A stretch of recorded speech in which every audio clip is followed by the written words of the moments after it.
Have you ever wondered why I don't release my best of hearing aid reviews at the beginning of the year? Well, it's pretty simple. If I'd have done so by now, it would be completely out of date already. You see, in the last couple of months, both Oticon, Phonak, Signia, Starkey, Widex and ReSound have all released new hearing aid technology. So I'm sorry to say that any other videos out there at the moment covering the best hearing aids of 2024 released before this video are already out of date. Sorry guys.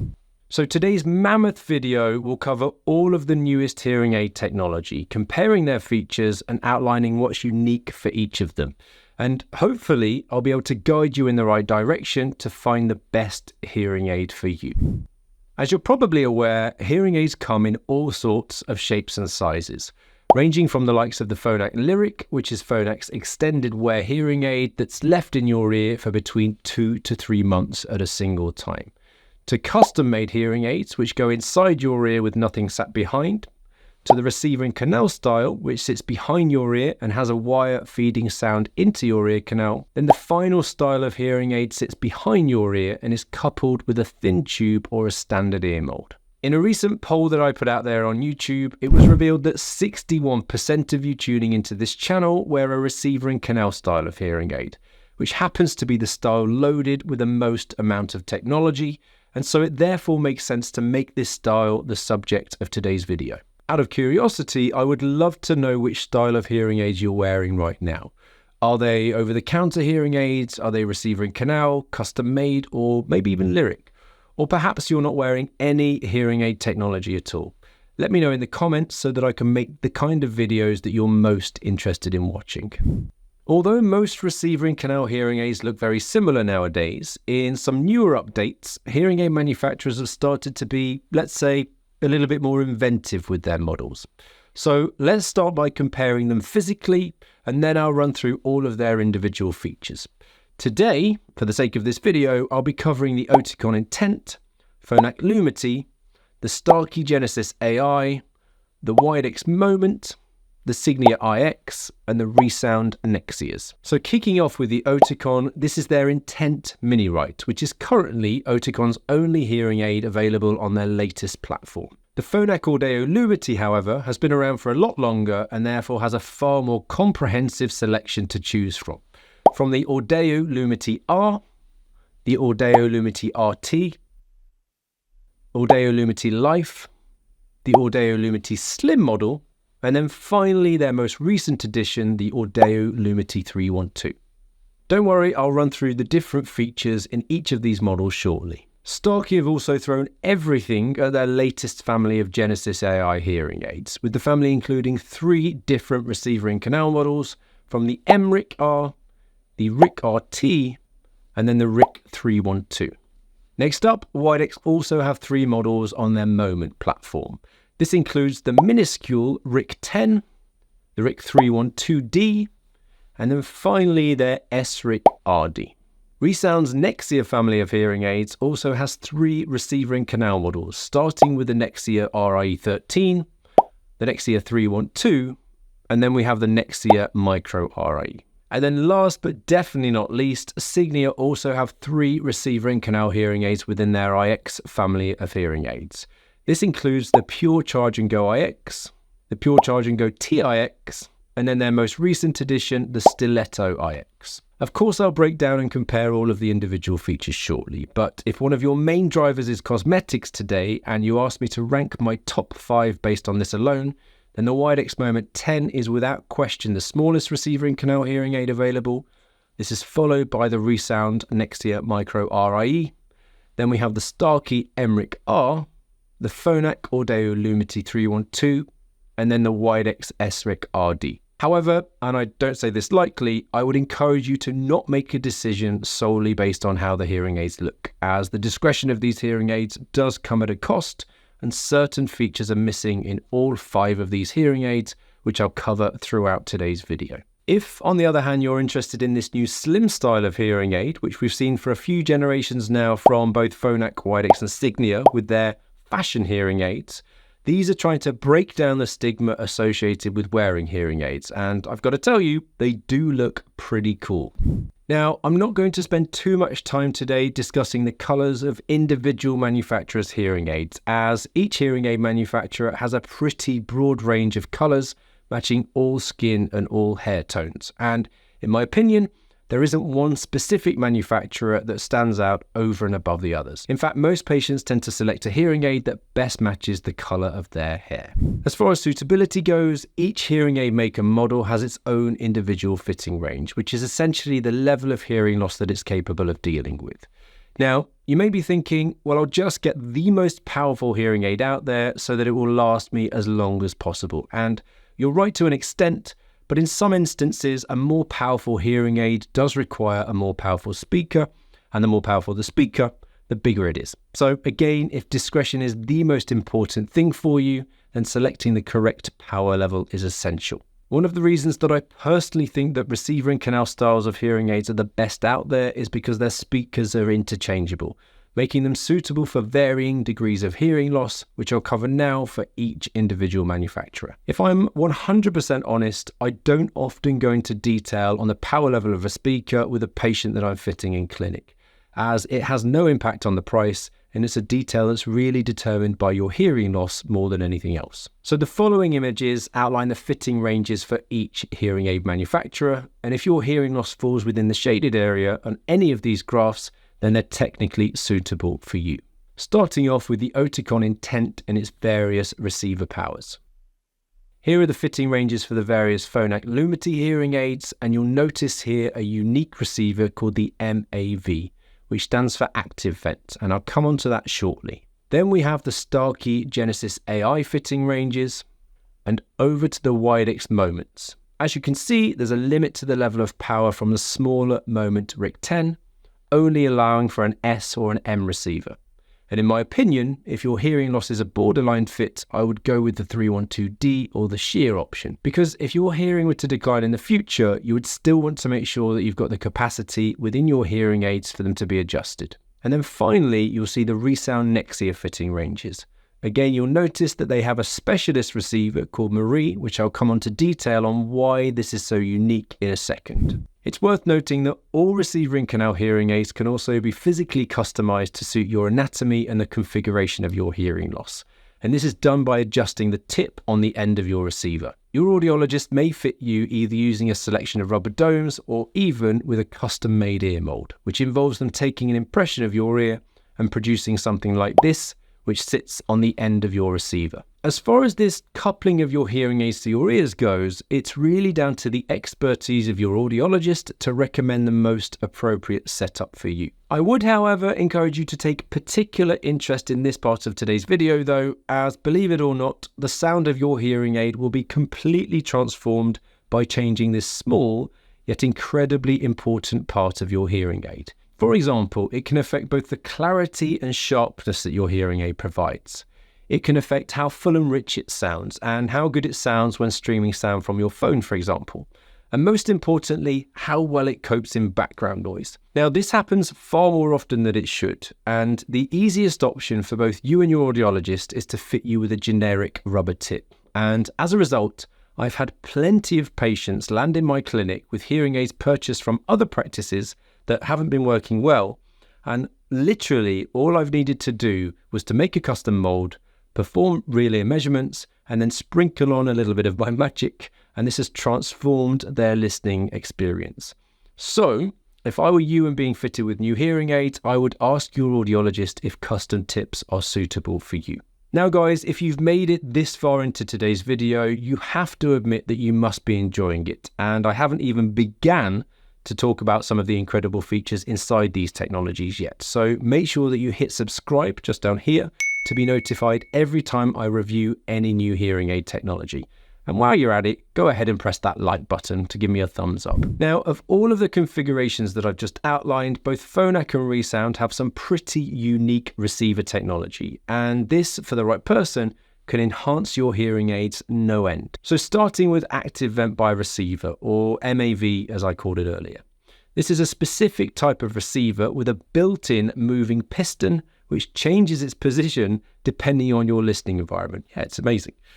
This diverts either more or less sound naturally down your ear canal or, on the contrary, via your hearing aids. In turn, this will change how well you hear in noise, it will change how your voice sounds, how clearly you hear, and also music and how that sounds when it's being streamed from your phone. Now, if you're wondering if having your ear canal open or closed actually matters, yes, it does. There are both positives and negatives to having your ear canals either open or closed, and depending on your hearing loss, sometimes it's beneficial to have a hearing aid that can do both, but on different occasions. Now, until Active Vent was released by Phonak, this wasn't possible. For example, in a quiet environment, you may want to have your vent open, allowing natural sound in and out, giving you a nice natural feeling and connecting you with the environment around you. Yet when you're in noise, it's better to have your ears closed so that all of the sound that you can hear is via your hearing aids, having been cleaned of that background noise. Now, the same thing goes for music and streaming. So when music is being streamed from your phone, the Active Vent actually closes, both blocking sound in and blocking sound out. This enhances music, giving it a greater fullness and richness when it's being streamed from your smartphone. Alternatively, the MIRI receiver by ReSound stands for microphone and receiver in ear. And it's the only tech out there that has an extra microphone actually sitting within your ear canal. So the hearing aids will utilize the sound that it detects from the two on the outside of the hearing aid itself, plus the extra one built into this receiver. ReSound boasts that by having this extra microphone in your ear canal, which incidentally no other ReSound receiver has and nor do any other hearing aid manufacturers, this allows the hearing aid to take into account the shape and size of your individual anatomy, which can have a significant impact on the sound. It should therefore, in their opinion, give you a more immersive hearing experience with greater depth and sense of spatial awareness. Now, they claim that this improves sound localization by around 15% when compared to omnidirectional BTE microphones, and about 10% when compared to the hearing aids that provide pinna compensation. This technology is activated in a quiet environment when hearing all around you is particularly important. And then the moment that the hearing aids start to detect background noise, this additional microphone is automatically disabled, and then the directional microphones are engaged in order to help you hear better when you're in a noisy situation. I will say from experience that you do have to be very careful with both Active Vent and MIRI receivers, as they're a little bit more prone to feedback compared to conventional receivers. So when I personally fit them, I'm very selective about the type of hearing loss that I'll fit them with. But if your hearing loss is mild to moderate, then they could be a fantastic option for you. As you can tell from the fitting ranges of all of these hearing aids, they are all pretty similar. And so unless you have more of a severe to profound hearing loss, all of today's hearing aids are technically suitable for you. From my experience, some people like to be able to adjust the settings on their hearing aids, and others don't like to make any adjustments whatsoever. And obviously, you know you better than I know you. And depending on the technology level that you have, you may not need to make any adjustments whatsoever, because with the more advanced hearing aids, they're better able to recognize the environment around you and adjust themselves accordingly. Saying that, there are normally two different ways that you can make adjustments to the settings on your hearing aids. Firstly, that's using the physical buttons on the back of them.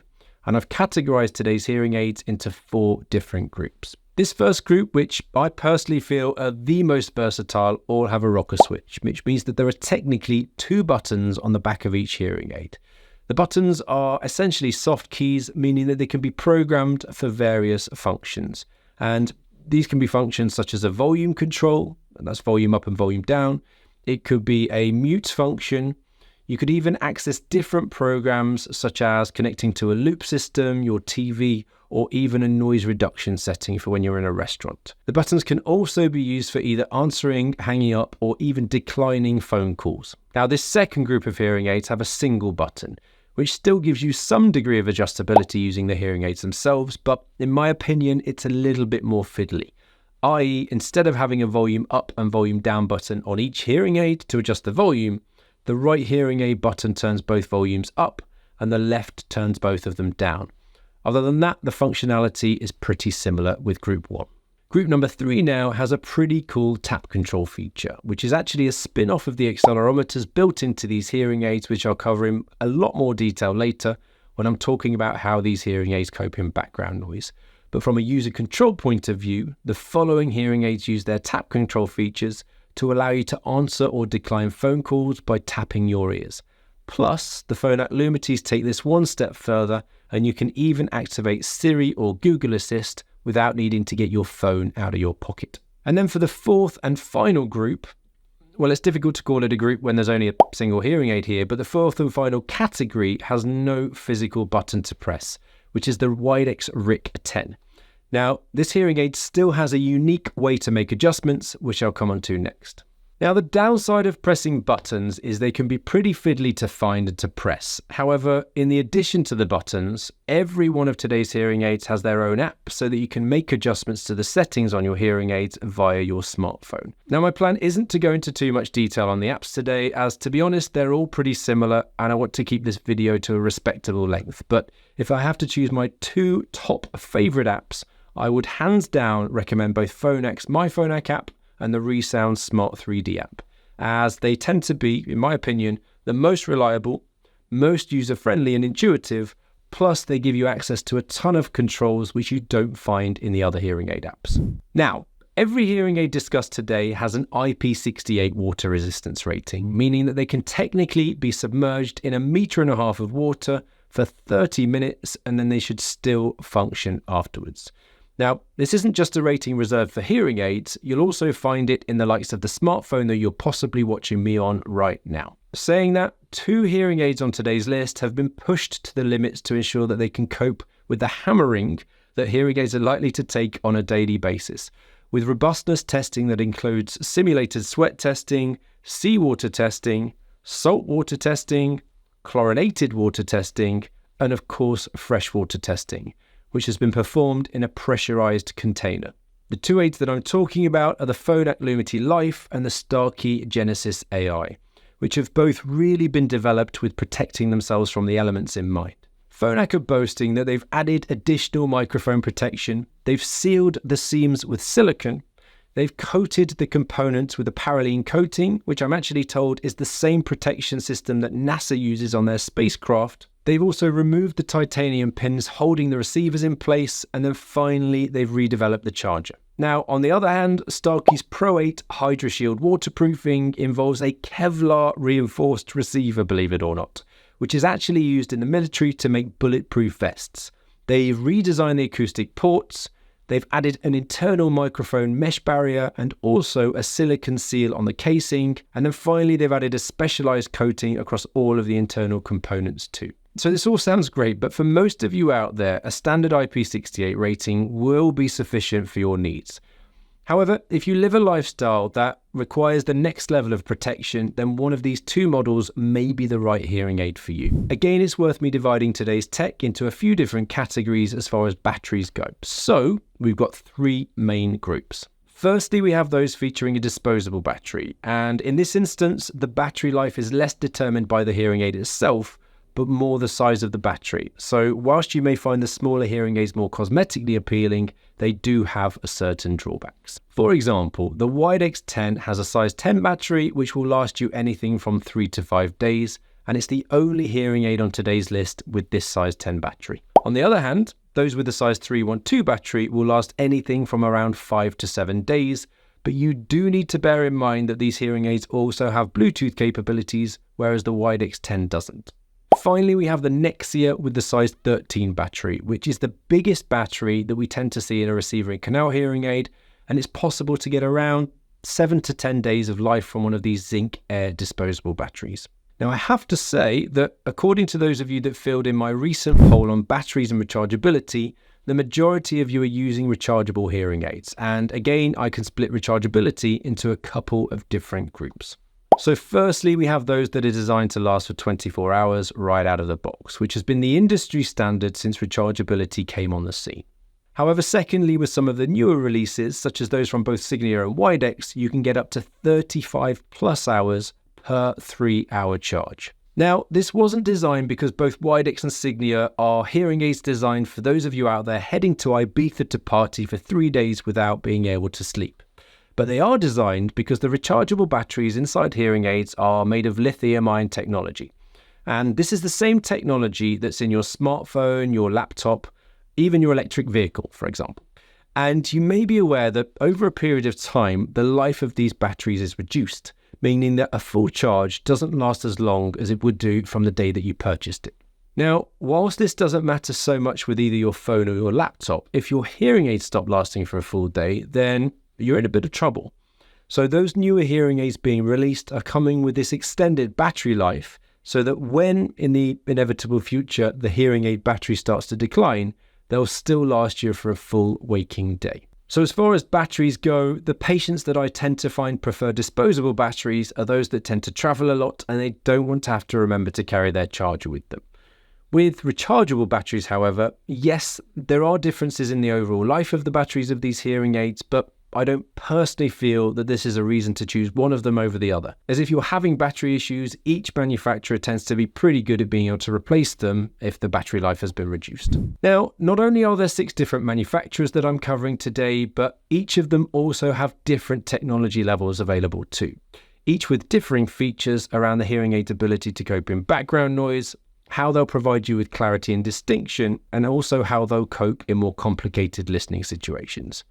Now, you've got to keep in mind that you will pay more for a more advanced technology level, and the prices can vary depending on the audiologist that you'll be seeing. So this table compares the different features in the various technology levels from the Oticon Intent.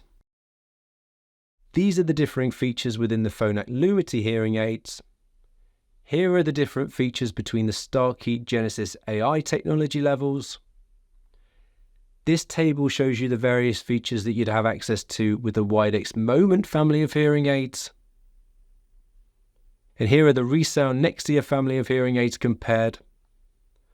And then finally, these are the Signia iX technology levels. Now, there are way too many features to cover in today's video, but take a good solid look through each of those tables and check out the features that resonate with you. And then I'd recommend sitting with your audiologist and having a good chat about its suitability for your hearing loss and your difficulties. Now, very briefly, while I'm on the subject of audiologists, I am advising you to get the best out of your hearing aids. No, I'll rephrase that. I am begging you to make sure that you find a completely independent audiologist that has access to hearing aid technology from every manufacturer. Now, why do I say this? Some of them only work with a few different manufacturers. Some of them only work with one. And in that instance, you're not necessarily going to get the recommendation on what's best for you, but what they've got access to. Bluetooth is pretty much an industry standard nowadays when it comes to your hearing aids. And this means that you can stream both phone calls, music, and the radio or podcasts directly to both of your hearing aids. Plus, as I mentioned before, each hearing aid has their own app, which allows you to manually adjust the settings on your hearing aids too. However, believe it or not, there are different types of Bluetooth too, and each of them have their own pros and cons based on the different protocols that are used. So as far as connectivity goes, I've divided the best hearing aids for 2024 in different categories. Firstly, those that use classic Bluetooth, which in this video is solely Phonak. And the main advantage of classic Bluetooth is that they can connect to any phone with Bluetooth streaming capabilities. That doesn't matter if it's old or new, smartphone or otherwise. And it will even work with any landline phone that's got a built-in Bluetooth function. And that's unlike any of the other manufacturers that we're talking about today. The second group of today's hearing aids uses something called LE audio, which was the original way that hearing aids connected to the iPhone way back when in 2010. And is a low energy form of Bluetooth. Now, this method works well, however, there are a couple of limitations, such as no bidirectional Bluetooth for Android devices, meaning that with iPhones you can have completely hands-free phone calls. There are also some limitations on which phones will allow for Bluetooth streaming. Group number 3 are the most recent releases from Signia, ReSound and Oticon, who have the newest version of LE audio, which makes them Auracast ready. Now, if you haven't come across Auracast, it is the future of connectivity, whether that's listening to public announcements in train stations or the wireless streaming of football commentary when the Dallas Cowboys are playing. This new Bluetooth protocol, once it's fully rolled out, will allow for public venues to stream any sound with a higher quality and lower battery consumption than we've seen from any streaming technology in the past, directly to both of your hearing aids. So in my opinion, in the next few years, I think that we'll start to see Auracast broadcasted audio replacing the century-old loop systems built into public venues, and will allow for multiple hearing aid users to simultaneously connect to audio when they're in public spaces. Now, the only downside is that this is only as good as how many venues have got it installed. And at the time of making this video, we're still in the development stage. However, I am very pleased to hear that hearing aid manufacturers are readying for the rollout of this Auracast transmission. Now, the final group is again less of a group and more of a standalone hearing aid, which is the Widex 10, which doesn't have access to either the Bluetooth or a telecoil feature. So there are plenty of options when it comes to connectivity, and it's hard to now imagine a world without Bluetooth being built into hearing aids.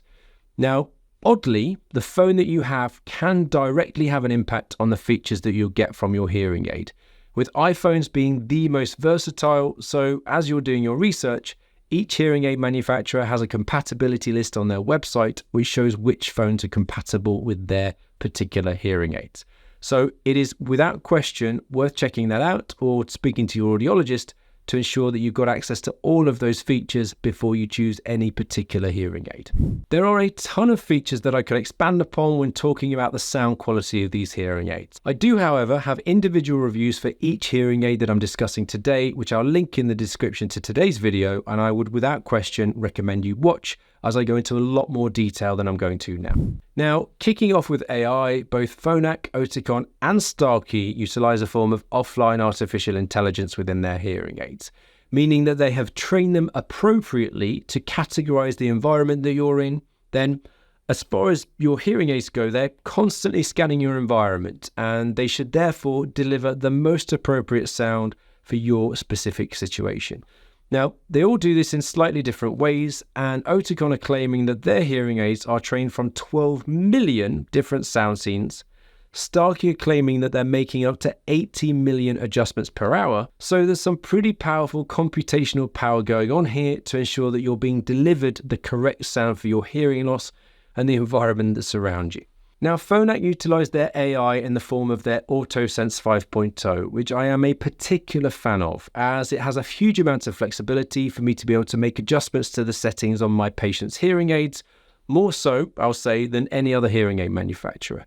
So the thing is, as far as that fine-tuning process goes, that means that if you have a very specific listening situation that you're struggling in, your audiologist should be able to adjust those hearing aids according to your specific needs. Other manufacturers, such as Widex and Signia, also use AI, but in quite a different way to how I've just been describing.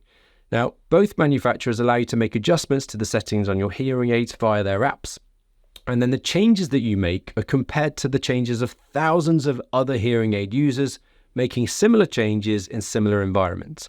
And then the most appropriate adjustments are applied to the settings on your hearing aids based on what it finds and discovers in the cloud. Now, the only downside of this form of AI is that it requires your input, and the majority of patients that I see would rather have everything as automated as possible without having to make adjustments to the settings on their hearing aids. Working alongside its artificial intelligence, both Oticon, Phonak, Starkey and Signia all utilize accelerometers into their hearing aids, also known as motion sensors. Now, this in itself isn't an entirely new concept, with Signia first of all introducing motion sensors into their hearing aids way back when in 2019. Phonak in 2020, Starkey in 2023, and then Oticon have finally joined the party this year. Now, I find the concept of motion sensors and hearing aids in itself incredibly fascinating, and I don't know who comes up with the stuff, to be honest. It provides more information to the hearing aids when determining your listening environment, thus anticipating in a greater amount of accuracy your specific needs for that very moment in time for that situation. In practice, this means that if you're sat down in a restaurant, for example, you'd normally want to hear the person speaking in front of you and perhaps a little bit to the side. However, as soon as you stand up and start walking, you'd normally want to hear what's going on to your left or what's going on to your right, but not necessarily being able to hear what's going on straight ahead, as it's unlikely that you'd have somebody walking in front of you, but walking backwards. The motion sensors will help your hearing aids to recognize this, and then they'll adjust them accordingly. Whilst this is available with both Oticon, Phonak, Starkey and Signia, some manufacturers only include this feature in the rechargeable models. So in my opinion, this should be another factor that should push you towards wearing rechargeable hearing aids. In my opinion, the world of hearing aids is an incredibly difficult one to navigate. You'll see reviews online or comments on my videos from different hearing aid users conflicting one another. And to be honest, When it comes down to sound quality, online reviews can be pretty useless. Other people's hearing won't be the same as yours. Their auditory system will be different. Their ability to process sound, they won't have the same challenges as you either. And remember, hearing aids come as a blank canvas. It's so easy to forget that. And it's the role of your audiologist to A, choose the right technology for you, and B, which is, in my opinion, even more important, set them up appropriately, not just for your hearing test results, but also your lifestyle too, and making sure that they use gold standards to do so. One thing that can help with your decision-making process is the world's first objective testing of hearing aids, looking at the likes of how they cope in background noise, which, if this is an area that you struggle in, then you must check out this video next.